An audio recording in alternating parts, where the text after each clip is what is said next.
Part 3. No Black Death equals no Renaissance, no Industrial Revolution, no iPhone, and today we'd probably speak Mandarin. The forbidden what if ends here. Historian James Belich has an important thesis. The post-plague period created an expansion kit for Europe. Demand for goods. Survivors had more disposable income. Demand for silk, spices, and exotic luxury goods from abroad skyrocketed. This demand made sea voyages and exploration economically profitable. The demand for these luxury goods provided enormous funding for transoceanic discoveries. The quest for spices, silk, and gold is what made risky sea expeditions valuable. Crew culture. Labor scarcity led to the rise of what Belich calls crew zones. Seafaring men were ready to become ship crew or mercenaries for high pay. Spanish, Portuguese sailors. This new valuable labor force in Europe agreed to undertake dangerous sea voyages in exchange for high wages. Columbus's or Vasco da Gama ships were filled with highly paid professionals. Without the plague, sailors would have had to work cheaply. Luxury demand would have been insufficient.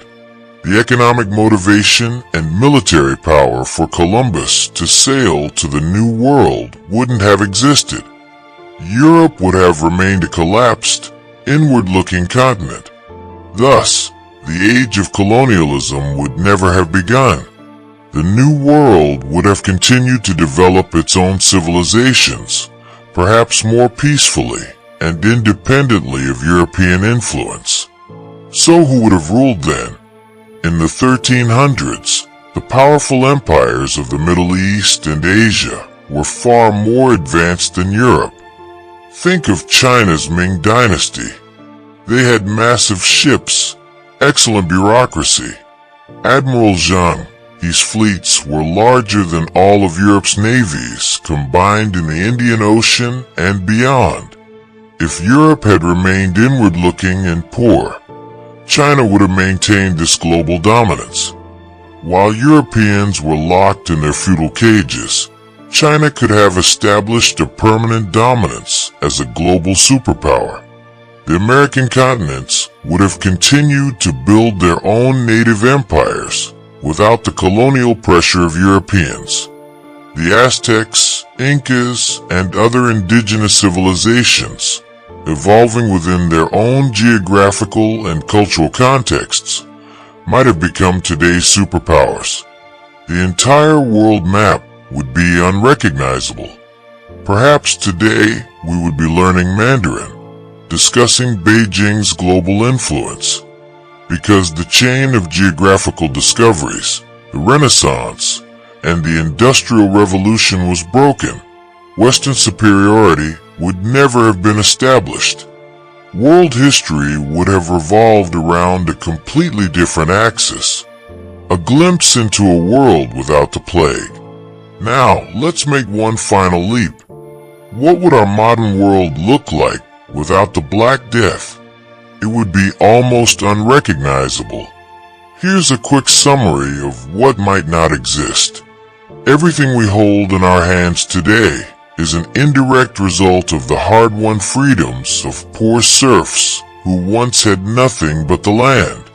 No industrial revolution, no labor scarcity to incentivize mechanization, no modern capitalism. No capital accumulation and banking boom in places like Florence, as wealth would still be tied to land. No venture capital, stock market, or insurance. These modern financial institutions couldn't emerge in an economy locked in feudal bonds. No modern democracy. The social transformations that challenged the old feudal power structures would never have begun. The ideas of individual rights and representative government started with the economic independence peasants gained against their lords. Without that independence, it wouldn't happen. No universal human rights. the value of the individual would not have risen in this way. In feudalism, an individual's value was limited by their class.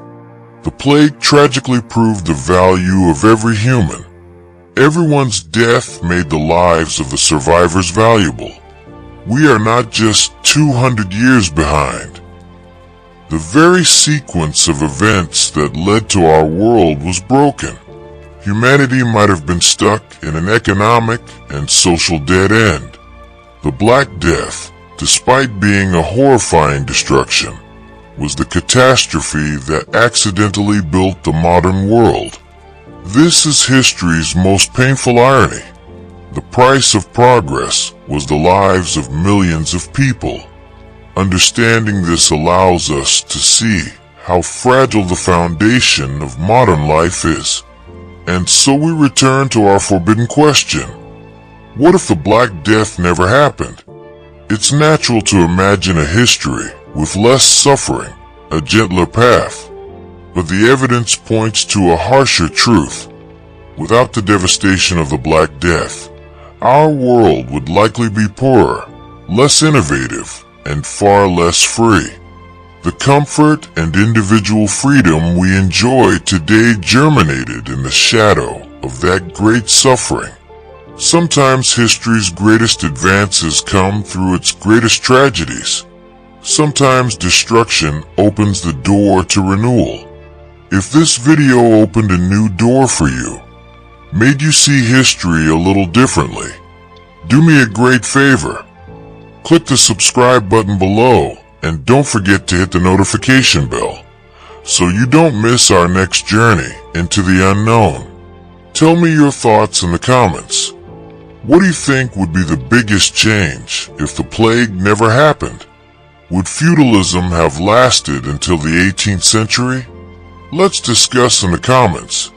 History doesn't repeat itself, but it often rhymes, and the patterns never lie. Thank you for watching. See you in the next episode. Remember, where we are today is an inevitable consequence of the dark moments of the past. Learning these lessons allows us to take more conscious steps into the future. So yes, your entire modern life was paid for by 50 million deaths. Crazy, right? Drop a comment. Was it worth it? Full playlist in description. Subscribe for weekly mind-blowing what-ifs.